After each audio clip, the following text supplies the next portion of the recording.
The default FTP server for Red Hat Enterprise Linux 5 is VS-FTP, short for the Very Secure FTP server.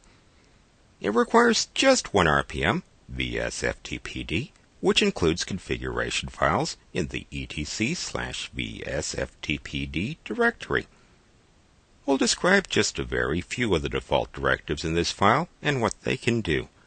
But just because the directive is enabled in that file, it may still not work because of settings in Security Enhanced Linux, or even a firewall that blocks traffic.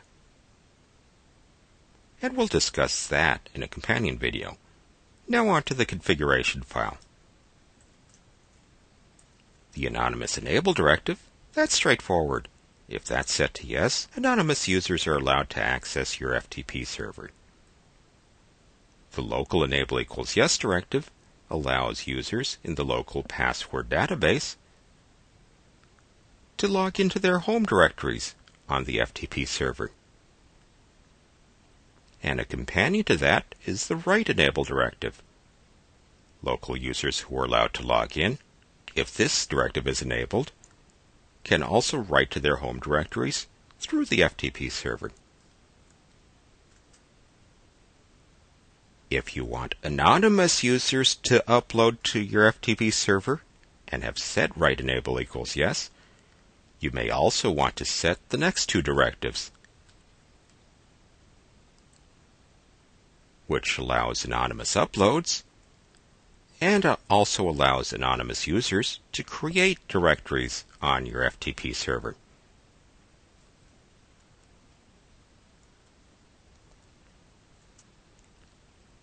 Finally, the chroot list enable directive limits users who log into their regular accounts to their home directories. Otherwise, a cracker who's broken the password for a regular user account can access your system via the FTP server and get to the top-level root directory where he can cause mucho trouble. But if you enable chroot list enable, just remember to include allowed users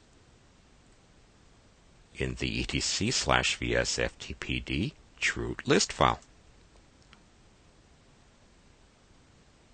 That's it for the basic configuration file. You should explore the rest of the directives on your own.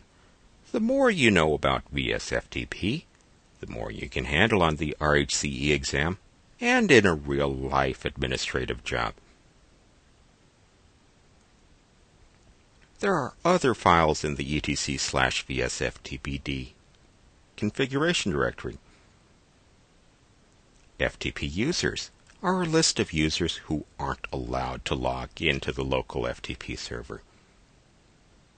If you're comfortable with other FTP servers, you may recognize this file, which serves the same function on FTP servers like WFTPD. If you've set user list underscore deny equals no in the FTP configuration file,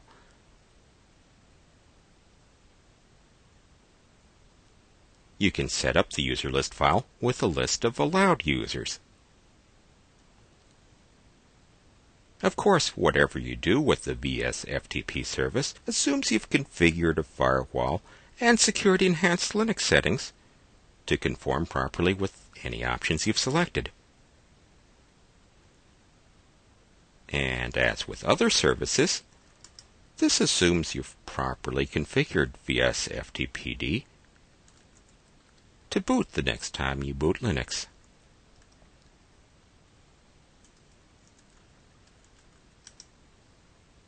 And voila!